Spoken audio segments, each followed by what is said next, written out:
During hip replacement, a surgeon removes the damaged sections of the hip joint and replaces them with parts usually constructed of metal, ceramic, and very hard plastic.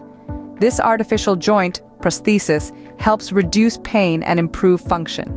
Also called total hip arthroplasty, hip replacement surgery might be an option if hip pain interferes with daily activities and non-surgical treatments haven't helped or are no longer effective. Arthritis damage is the most common reason to need hip replacement. Conditions that can damage the hip joint, sometimes making hip replacement surgery necessary, include osteoarthritis. Commonly known as wear and tear arthritis, osteoarthritis damages the slick cartilage that covers the ends of bones and helps joints move smoothly. Rheumatoid arthritis. Caused by an overactive immune system, rheumatoid arthritis produces a type of inflammation that can erode cartilage and occasionally underlying bone, resulting in damaged and deformed joints. Osteonecrosis. If there isn't enough blood supplied to the ball portion of the hip joint, such as might result from a dislocation or fracture, the bone might collapse and deform.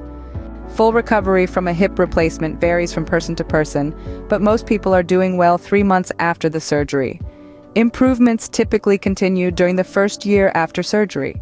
The new hip joint can reduce pain and increase the hip's range of motion, but don't expect to do everything you could do before the hip became painful. High-impact activities such as running or playing basketball might be too stressful on the artificial joint, but in time most people can participate in lower-impact activities, such as swimming, golfing, and bicycle riding.